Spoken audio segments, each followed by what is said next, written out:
Bonjour, bienvenue dans Secret de Scrap. C'est la suite de l'atelier fleurs, partie numéro 2. Et donc nous allions commencer à faire la rose. Et puis après je vous montrerai comment faire celle-ci. Mais en fait, une fois que vous avez compris le principe de la rose, vous arrivez à faire toutes ces fleurs-là. Alors pour faire une rose, il faut... Je suis en train de remettre mes petites affaires en ordre.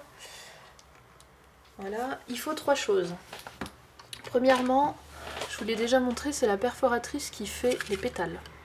Alors, tout ce que je vous expliquais là, il y a un millier de vidéos qui l'expliquent déjà, notamment le site de McGill, puisque c'est eux qui sont sortis avec justement tout ce qu'il faut pour faire cette rose.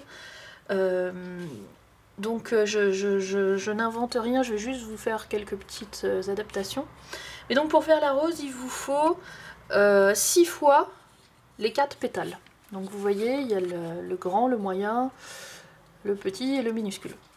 Donc moi je les ai fait les 6, j'ai commencé à donner la forme à 5 d'entre eux, je vais faire le dernier, les 6e, parce que ça prend du temps et que me voir faire 24 fois la même chose, c'est pas utile. Déjà vous allez le voir 4 fois, puis après je vais monter la rose devant vous. Ajouté à cet outil là, il y a 2 choses dans la collection justement par McGill. Première chose, c'est un tapis de mousse, vous voyez. C'est une mousse très épaisse, très épaisse, mais même si c'est plus fin, vous pouvez utiliser, comment on appelle ça, le tapis de souris. C'est un peu le même principe, ou toute chose qui ressemble un petit peu. Donc vous n'êtes pas obligé d'acheter le tapis McGill. Et avec le troisième chose, c'est 3 stylets, on pourrait dire, avec une pointe arrondie qui va du très gros au très fin. Et une paire de... j'ai le mot anglais, tweezers. Peu importe, c'est pas tout à fait une pince à épiler, mais c'est un peu le même principe, sauf que ça marche à l'envers, c'est-à-dire qu'elle est fermée la plupart du temps et pour l'ouvrir il faut appuyer. Donc voilà, McGill donne tout ça pour faire ces fleurs. Donc moi j'ai fait la découpe avec celle-ci. Donc je vais vous montrer, je vais prendre le plus gros, comment après on donne la forme aux pétales. Tout est dans le travail de la forme des pétales. Donc vous prenez votre pétale, vous le posez sur votre tapis, et avec votre stylet arrondi, moi j'ai pris le plus gros parce que c'est le plus gros pétale, vous allez donner de la forme à votre pétale en faisant des ronds. Je vais peut-être zoomer un petit peu. Voilà. Donc en tournant et en faisant des ronds comme ça. Et en appuyant bien sûr. Hein. Le but c'est que le papier, il soit déformé. Pourquoi ? Parce que ça va, comment dire, assouplir votre papier. Et après vous pourrez lui donner la forme que vous voulez. Donc le principe c'est pas forcément de laisser le pétale en corolle, bien que vous pouvez faire ça, et pour la plupart de mes fleurs ça suffit, mais après le but c'est d'assouplir le papier pour que n'importe quelle forme que vous lui donniez, le papier soit plus souple pour prendre la forme que vous voulez. Donc chacun des pétales, on va d'abord les mettre comme celui-ci en corolle. Alors à chaque fois je descends d'un cran sur la taille de la boule, parce qu'il ne faut pas qu'elle soit trop petite, parce que sinon ça vous prend des heures. Il ne faut pas qu'elle soit trop grosse, parce que sinon ça ne marche pas. Donc c'est pour ça qu'il y a un set assez large. Après, bon, vous n'êtes pas obligé de descendre de cran à chaque fois, celle-ci elle peut faire pour les deux. Mais c'est vrai que, et encore que, là j'ai un peu plus de mal, donc je vais encore descendre d'un cran. Mais voilà, l'idée c'est d'assouplir le papier et de commencer à le papier il a des fibres dedans, c'est de casser un peu les fibres, mais de le casser de façon un peu... là c'est trop fin, voilà c'est celui-là. De façon un peu harmonieuse. Voilà. Donc celui-ci, moi je vais le laisser comme ça, et les 3 autres je vais leur donner la forme que je veux. Donc pour leur donner la forme, c'est là qu'intervient celui-ci. Mais après, il y a plein d'autres façons. C'est aussi ce que je vous disais, c'est là où il y avait l'américaine qui prend son pétale avec son cure-dent et qui le...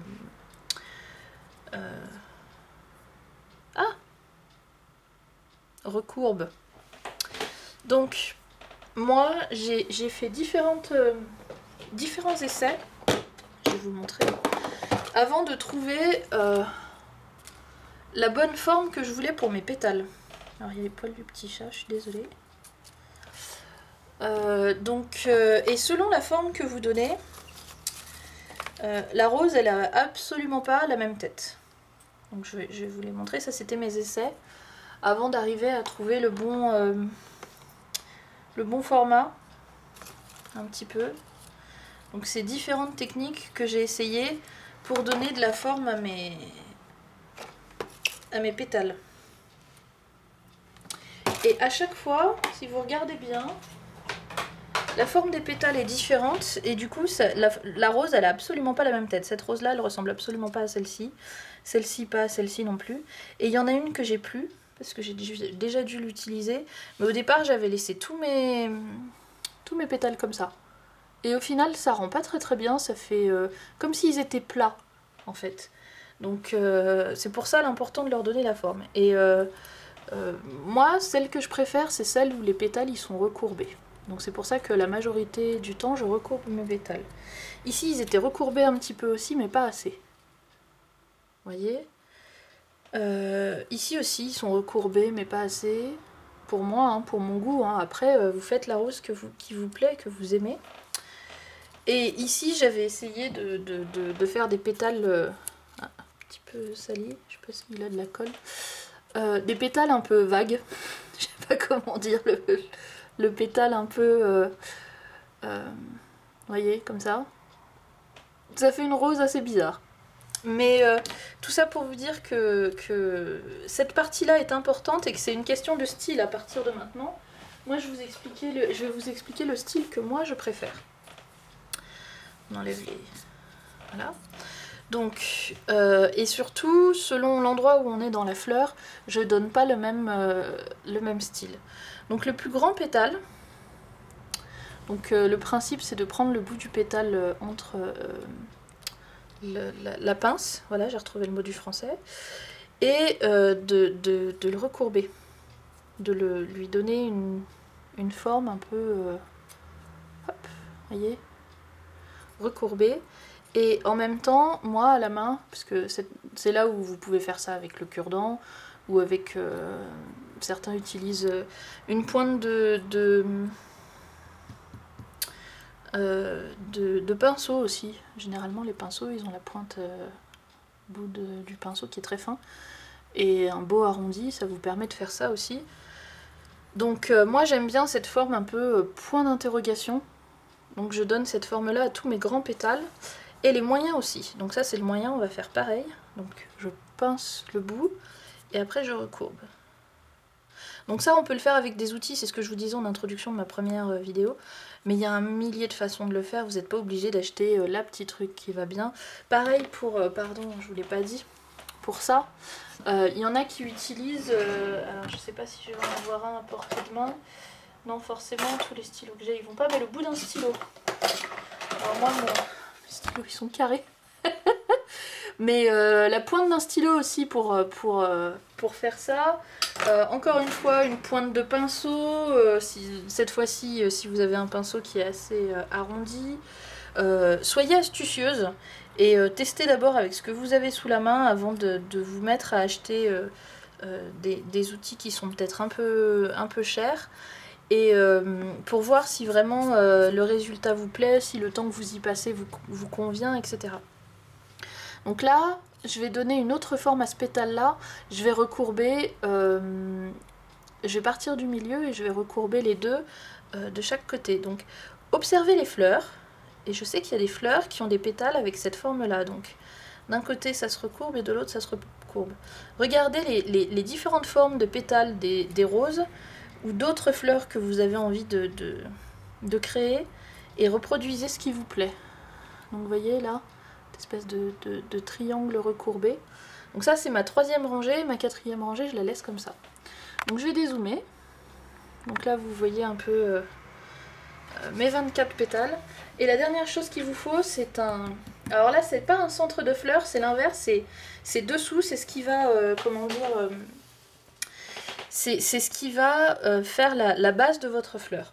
Donc ça se verra pas. Je le fais vert quand même parce que c'est mon... ça me fait plaisir, j'ai du papier vert. Celle-ci c'est aussi une fleur qui est absolument pas McGill. McGill il donne un centre de fleurs qui me plaît pas beaucoup. Et comme j'avais déjà celle-là, moi j'aime bien justement réutiliser... avoir des... Celle-là elle peut faire fleur, elle peut aussi faire centre de fleurs ou aussi faire base de fleurs. Moi j'aime bien avoir des fleurs qui font différentes choses.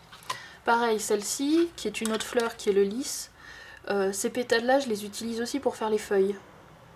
Voilà. Donc j'aime bien les choses qui font un peu double emploi. J'ai l'impression d'économiser des sous. Donc maintenant, on va prendre rangée par rangée nos 6 pétales. Et on va tous les coller en rond. Et puis après, on va se rapprocher du centre et se rapprocher encore du centre. Et après, se mettre au centre. Donc voilà comment je vais construire ma fleur. Et je bois un coup. Parce que j'ai soif. Voilà. Donc voilà comment je vais construire ma fleur. Donc j'ai 6 pétales ici aussi. C'est pour ça que celle-là, elle me plaît bien comme centre de fleur. Celle-ci, elle correspondrait pas parce qu'elle en a que 5. Et puis en plus, elle est trop grande. Celle-ci, elle en a beaucoup trop. Voilà. Donc j'ai 6 pétales et j'ai celle-ci qui a 6 pétales aussi. Ça va bien. Et après, je vais mettre une pointe de colle. Donc au bout, là, ça fait pour. Et après, je vais les coller. Donc je vais partir assez loin du centre. Encore une fois, là, je vais peut-être zoomer un peu. Voilà. Je vais partir assez loin du centre pour la première couche. La deuxième couche, elle sera en quinconce, donc elle sera ici un peu plus proche du centre. La troisième encore en quinconce et encore plus proche du centre. Et la dernière, elle sera vraiment au centre. Donc, bon, on y va. Je vais mettre un peu de colle. Je vais dézoomer pas trop, mais un petit peu quand même. Donc ce que je fais, moi, je mets la colle. Alors là, pareil pour la colle, il y a toutes les écoles. Il y a plein de techniques différentes. Moi, je mets la colle au bout. Je fais 3 par 3 pour pas laisser le temps de trop sécher. Et après, on y va et j'y vais avec mes petits doigts. Et donc, je les colle en avançant au fur et à mesure, en décalant d'un cran à chaque fois. Donc j'espère que vous voyez bien. Apparemment oui. Parce que là du coup, je vais me concentrer un peu sur ma rose. Donc au début il y a de l'espace, là c'est tout à fait normal. Hein. Donc là vous construisez. Et plus vous voulez que votre fleur soit grosse, et plus vous vous écartez du centre, et plus vous voulez qu'elle soit petite, et plus vous vous rapprochez du centre pour cette première couche, parce que ça donnera en fait le diamètre de votre fleur. Donc ça c'est ma technique. On va bientôt avoir l'orage et le petit chat est dehors sur le balcon. Donc je vérifie qu'il ne pleuve pas. Parce que dès qu'il pleut, elle demande à rentrer rapidement. Donc les 3 autres. Hop. Et après on fait couche par couche. C'est pour ça que ça prend un peu de temps parce qu'il faut découper les pétales, il faut leur donner la forme. Et après il faut les coller un par un. Donc faire une rose, ça me prend un peu de temps. Mais là je vais quand même vous montrer comment la monter en entier. Parce que ça peut être utile.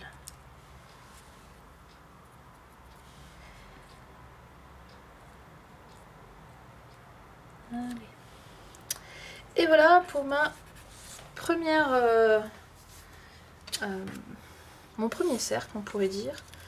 Donc on va attaquer le deuxième, c'est exactement pareil. Après, c'est le même principe. Hein. Donc la rose, ça prend du temps parce qu'il y a beaucoup de pétales. Le lys, il y a moins de pétales en fait. Donc ça prend beaucoup moins de temps de faire un lys. Par contre, la forme des pétales est un peu plus... parfois difficile à faire bien. Bon là j'ai mis sur les 6. Hop. Je vais essayer d'être rapide. On va voir comment. J'essaie de pas trop sortir du truc. J'ai tendance à me rapprocher quand c'est minutieux. Et donc là on va se rapprocher un peu du centre, pas trop quand même. Et... ouais, pas trop parce que... Hop. Un peu quand même. Donc 2 roses, même si vous utilisez la même technique, elles n'ont jamais vraiment tout à fait la même tête. Chaque pétale est unique. Après vous pouvez, comment dire, vous pouvez un peu leur donner une identité. Celle-ci elle est plus plate que les autres parce que j'ai peut-être recourbé différemment. Mais après vous pouvez mélanger les couleurs et les textures, faire des roses bicolores ou alors ancrer mettre de l'encre sur vos pétales au bord. J'ai déjà fait ça. Du papier blanc avec de l'encre rose. Ça rend très très bien. Ça prend beaucoup de temps. C'est super joli à l'arrivée. Donc après, faut le bénéfice... faut que le bénéfice soit grand. Faut que... Voilà, une rose, c'est pas tout à fait comme ces fleurs-là qui sont faites en 2 minutes et qu'on peut faire en grande quantité. Les roses, c'est un peu différent. Une autre chose que je voudrais vous dire, je vais en profiter que je suis en train de faire ça et que il n'y a rien de nouveau, qui est très importante, c'est aussi, vous savez qu'on peut acheter des jolies fleurs. Il y a différentes marques qui font des très jolies fleurs. Il y a Prima, bien évidemment. Il y a Pétalou. Il y a... je cherche le nom de... Enfin, peu importe. Il y a énormément de... Donc là, je vais me rapprocher du centre encore une fois. Hein. Et je cherche comment placer... Voilà, la première. Et alors, c'est vrai que ça coûte cher une fleur qui est déjà faite. Généralement, pour les très jolies fleurs, c'est 1 € la fleur. À peu près. Voilà. 6 €, vous en avez 6. 4 €, vous en avez 4 pour les très très belles fleurs. Et vous pouvez vous dire, ça coûte super cher. Du coup, moi, je préfère les faire moi-même, c'est plus rentable. Alors, oui et non. Faites le calcul quand même, parce que, mine de rien, en fait, si vous ajoutez... ah, le petit chat veut rentrer, j'arrive. Ouais, salut, il pleut. Pas encore, mais bientôt. Hein. Voilà. Alors, donc faites le calcul, parce que des fois, ça coûte pas plus cher d'acheter les fleurs toutes faites que d'acheter tout le matériel pour les faire. Parce que si vous ajoutez le prix de toutes les perforatrices, le prix des dies, le prix de la Big Shot, alors bon, bien sûr, on n'a pas la Big Shot que pour ça, le prix du matériel que je vous ai montré, etc. Bah au final, si vous achetez, je donne un exemple, pour 50 ou 60 € de matériel, et ben vous auriez eu 50 ou 60 fleurs pour le même prix, en fait. Donc, des fois c'est un calcul à faire, c'est votre préférence à voir. Ma colle a séché. Je suis essoufflée parce que je suis allée ouvrir au petit chat. Donc, des fois, c'est pas forcément le meilleur calcul de se dire, c'est pas toujours moins cher de se dire, je le fais moi-même. Et c'est pas toujours la meilleure. Comment dire la meilleure chose à faire. Donc regardez bien à l'avance. Voilà. Moi je vous dis juste des fois effectivement ça vaut le coup.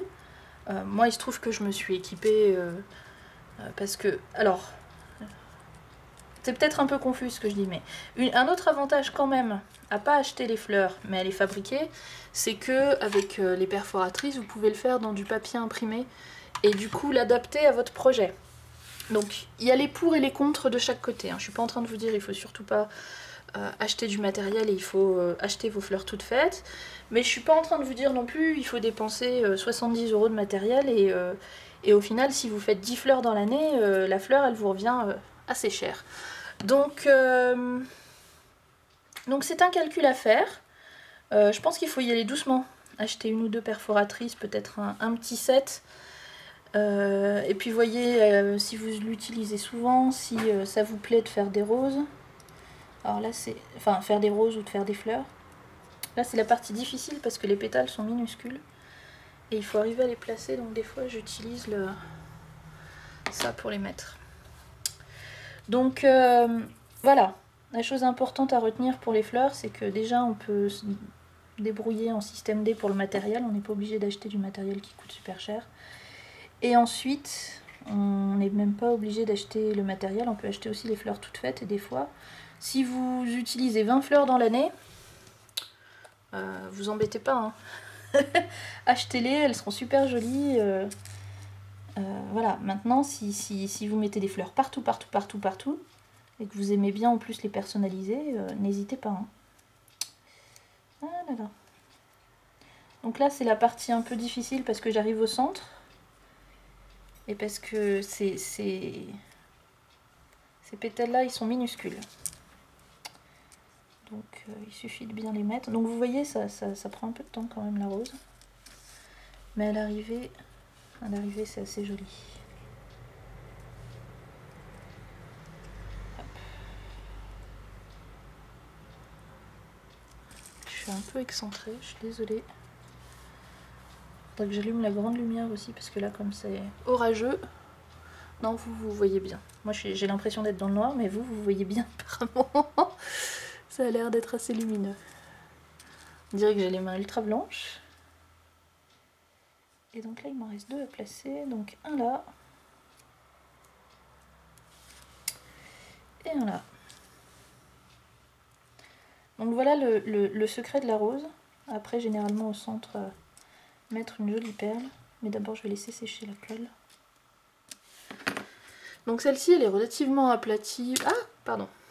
Relativement aplatie parce que je les ai fait plats. Après, on peut les faire encore plus rouler et la ramasser un peu plus. Mais c'est le principe de la rose. Et moi, je dirais que le secret, c'est les pétales recourbés à l'envers. Ça qui donne une jolie rose, je trouve. Voilà. Alors, je vais dézoomer un petit peu. Et on va faire un peu le même principe, mais avec celle-ci. Donc il y a 2 façons. J'aurais dû d'ailleurs en découper 2. Je vais en découper une deuxième vite fait. Je vais la faire à l'inverse. Donc ça fait le centre rouge et les 2 autres en rose. Pour vous montrer qu'il y a 2 façons de faire. Pour une fleur. Donc ça et ça. Hop. Voilà. Donc j'ai la grande, la moyenne et la petite. Donc on va faire ces 2-là. Ça, je vais sortir du chemin. Donc après, c'est le même principe en fait. Sauf que c'est simplifié parce que mes pétales, ils sont déjà tous ajoutés. Et donc je prends la grande. Et pareil, pétale par pétale. Tac. Pétale par pétale, je vais lui donner cette forme un peu arrondie et 3D. Voilà, pas trop non plus. Après, avec le doigt, je la réécarte un petit peu, donc ça lui donne une jolie forme comme ça de coupole. Je fais pareil pour les 2 autres. Hop. Alors là, celui-là, il est un peu trop gros. Celui-là, il ira mieux. Voilà. Sinon, ça abîme un peu les pétales aussi. Donc, on fait de façon arrondie. Ah, attention, le chat arrive. Ah là là là là là là. Où est-ce que je vais te faire de la place? Oui, je sais. Allez. Hop. Alors, pardon. Il faut que je fasse de la place au petit chat. Parce que sinon, elle va venir se coucher sur toutes mes fleurs. Et il y a les perforatrices au milieu aussi. Ça va être compliqué, compliqué, compliqué. Ouais. Hop. Voilà. Tu sois sage. Donc il y a la 2e couche, si je puis dire. Et la 3e. Là, je vais encore utiliser le cran en dessous. Voilà. Donc l'idée, c'est vraiment d'assouplir la fleur. Et alors après, là je vais utiliser un point de colle. Après, il n'y a rien de plus simple pour assembler votre fleur.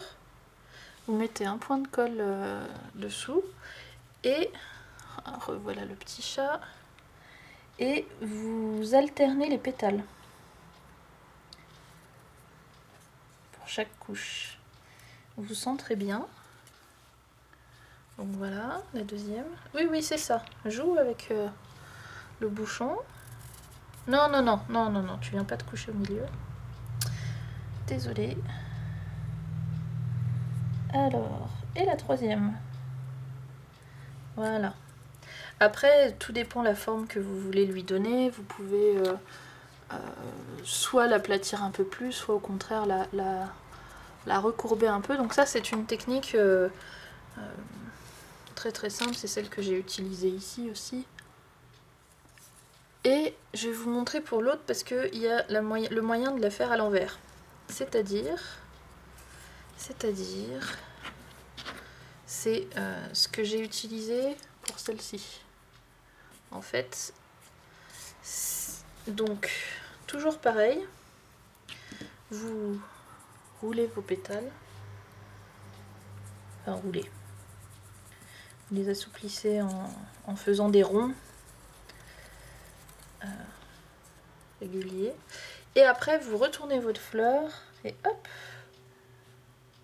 je sais pas si vous voyez bien le principe, mais du coup les pétales ils sont arrondis à l'envers. Donc ça c'est une façon de faire. Après vous pouvez aussi donner un coup de ciseau pour revenir plus proche du centre, pour qu'elle garde bien cette forme là. Mais du coup c'est la même chose à l'envers. Et vous faites pareil pour les deux autres. Donc celui-ci. Donc celle-ci en fait elle marche bien, moi généralement je la fais comme celle-ci avec une attache parisienne et après vous attachez l'attache parce que sinon elle va rester comme ça en fait. Donc il faut voilà, pour la clouer au sol en quelque sorte, il faut l'attache parisienne et donc vous l'attachez soit sur votre couverture, soit à votre carte, soit à votre enveloppe. Avec l'attache parisienne comme ça elle garde bien cette forme aplatie mais retournée. J'ai pas retourné mon petit pétale, il va falloir que je le fasse. Voilà, hop. Donc celle-ci et puis celle-ci. Et puis après c'est toujours pareil, hein. On superpose, on met en quinconce. Moi là au milieu je mets une attache parisienne. Et ça fait une fleur toute mimi. Ah, que je les centre bien, voilà. Donc, vous voyez, pas besoin de grand chose. On est presque au bout, il y a une dernière chose que je veux vous dire. Je vais faire taire la musique. La dernière chose, c'est, je vous avais montré celle-ci. En fait, c'est le même principe, sauf qu'elles sont toutes à plat, je leur ai pas donné de forme. Mais pour leur donner de la 3D, j'ai mis, ce que vous connaissez bien, c'est les petits carrés de mousse autocollants. Et du coup, elle a aussi vachement de classe, cette fleur-là. Alors que j'ai absolument pas donné de forme aux pétales. Mais rien qu'avec la 3D, ça lui donne... Moi j'aime trop cette fleur. Voilà, ça c'est une technique qui est très connue aussi, hein. Mais donc toujours pareil, hein, la grande, la moyenne, la petite, les couleurs alternées et les pétales alternés aussi. Donc comme ça, et puis le centre de fleurs, le petit strass au milieu. N'oubliez pas vos centres de fleurs, amusez-vous, hein, en utilisant justement... c'est ça aussi qui donne l'impression que la fleur est vraie. Donc soit avec une autre fleur comme ici, soit avec un truc du genre du flocon de neige, soit avec un strass, soit avec une attache parisienne, ou alors les boutons. Les boutons, ça fait des super centres de fleurs aussi. Donc voilà, pour les fleurs, je pense que j'ai fait le tour des bases, des choses importantes à dire de base. Après, je pourrais peut-être faire encore une vidéo pour vous montrer, mais plus tard. Parce que j'ai pas encore... Celle-là, ça fait pas longtemps que je l'ai, le lisse. Et j'ai pas encore perfectionné la technique pour les pétales. J'ai testé différentes choses. Mais voilà. Je referai certainement des vidéos fleurs dans le futur, mais pas tout de suite. Là, je pense que vous avez suffisamment pour vous amuser. Donc voilà, choisissez soit des perforatrices qui vous plaisent, avec des formes sympas, ou sinon utilisez la technique pétale par pétale en sachant que c'est plus long, mais que ça fait des fleurs plus jolies, plus réelles, avec lesquelles on peut bien s'amuser aussi. Et puis voilà, moi je vais vous laisser, je vous dis à bientôt. Juste une chose, dans une prochaine vidéo, vous verrez, j'ai fait un projet, je ne vais pas vous dire lequel, mais dessus il y a plein de fleurs, donc observez un peu tout ce que je vous ai dit, vous allez reconnaître dans les fleurs, je sais plus si je fais bien le détail, mais regardez bien les fleurs, elles sont toutes mimi et c'est exactement ça que j'ai utilisé. Pour ma part, je vous dis à bientôt, je vous remercie d'avoir été là, je vous remercie aussi de votre patience parce que la semaine dernière j'ai pas pu poster de vidéo pour plein de raisons, c'était vraiment pas possible. Et d'ailleurs j'avais des vidéos d'avance que j'aurais pu uploader, mais même ça j'ai pas eu le temps de le faire. Donc voilà, merci de ne pas m'avoir assailli de messages sur quand est-ce qu'est la prochaine vidéo. Vous savez que j'essaie d'être régulière au maximum et que s'il n'y a pas de vidéo c'est que je pouvais pas. Donc merci énormément de votre patience, merci de votre fidélité. J'ai fait des très très jolies fleurs et moi je vous dis à très bientôt.